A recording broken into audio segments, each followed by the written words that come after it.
What's up, everyone, and welcome back to Movie Raised.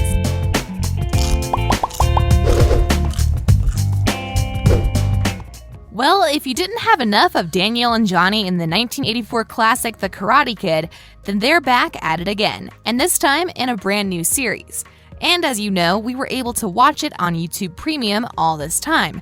But we don't think you know everything about the guys in Cobra Kai. That's why today we will take a look at Cobra Kai, things no one knows about the cast. Let's dive right in then. Number 14, the Cobra Kai dojo exists.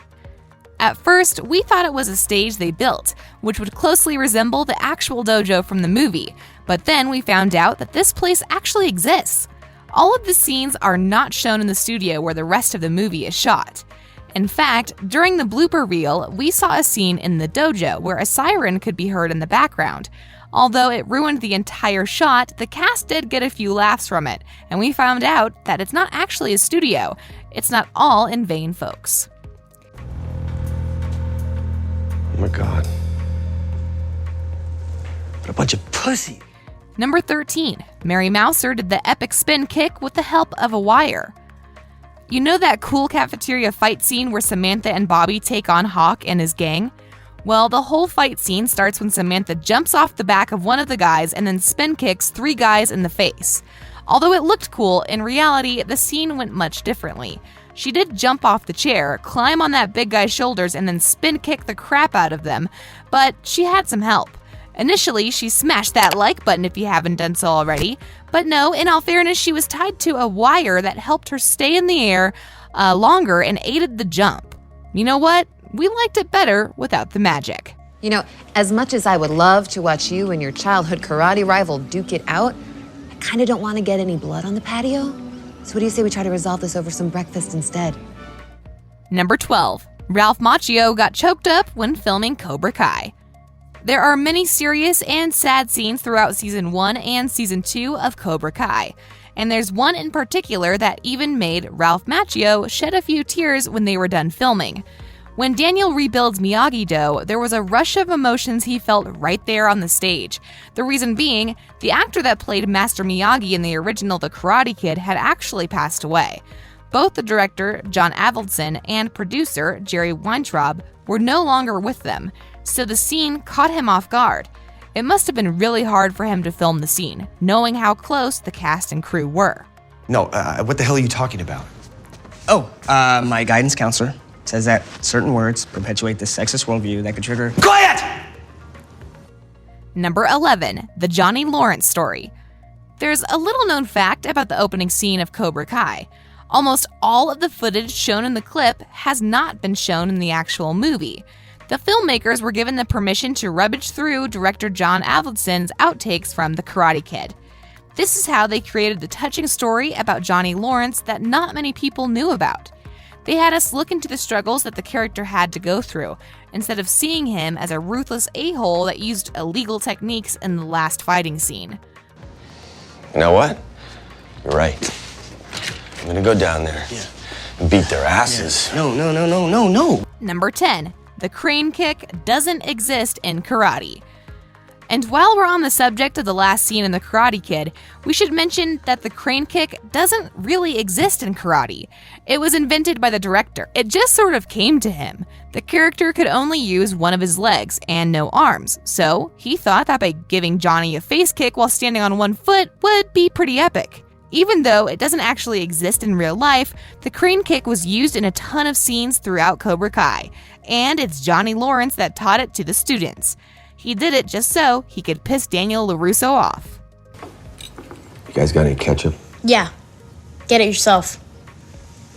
Douchebag. Dick. Number 9, Miguel's apartment is fake.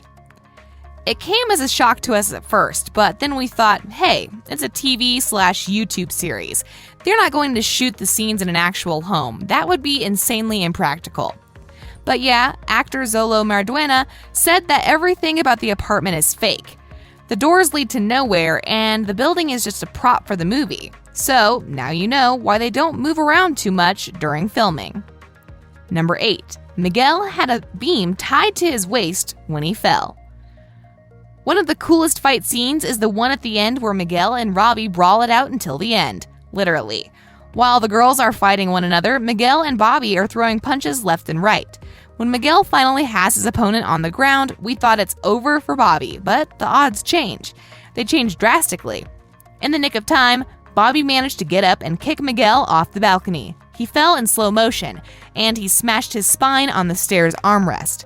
Although this scene looked cool and epic and brought a few tears to our eyes, Miguel, or Solo, is actually fine. He had a giant wire attached to his body while he was falling in slow motion and left the scene with no injuries. Number 7. XOLO MARIDUENA starred in the comedy series Parenthood. Speaking of which, did you know that this was not XOLO's first major role on TV? Despite being only 19 years old, the guy managed to score a leading role on another comedy drama on TV called Parenthood. There, he appeared for 51 episodes in the role of Victor Graham.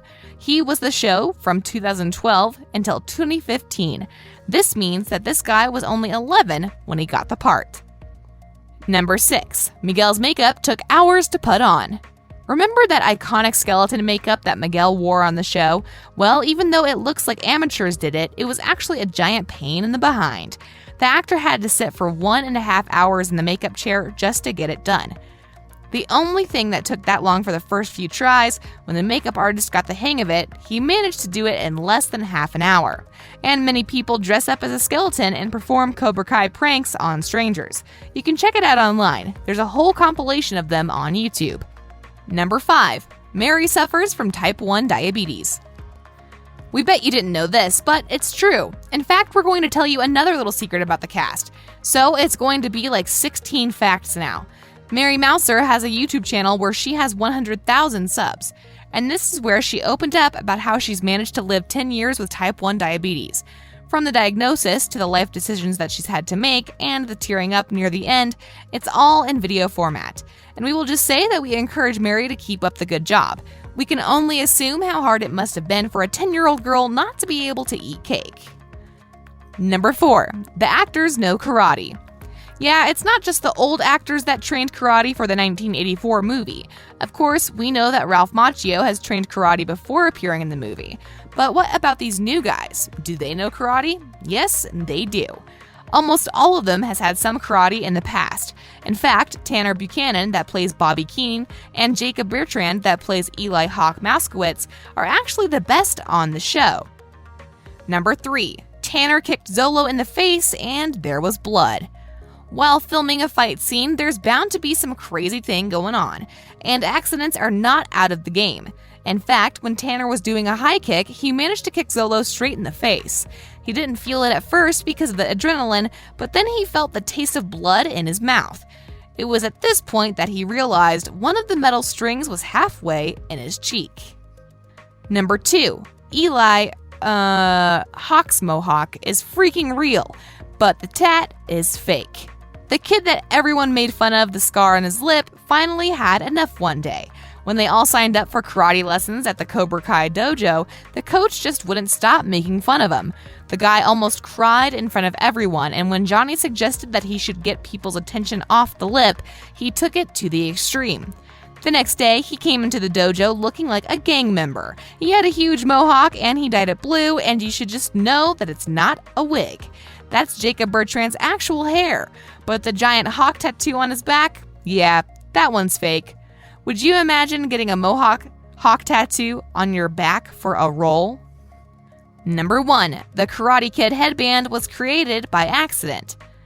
One of the coolest things that not many people know is the fact that the headband that Ralph Macchio wore in The Karate Kid and now in Cobra Kai was actually invented by accident. It wasn't in the original Karate Kid script. Actor Pat Morita was pulled out by a handkerchief from his pocket and wiped his forehead with it, and then he slapped it on Ralph's head. Everything else is movie history. And on that note, we end this video. But hey, do you know any other secrets about the cast of Cobra Kai? You can tell us in the comment section below.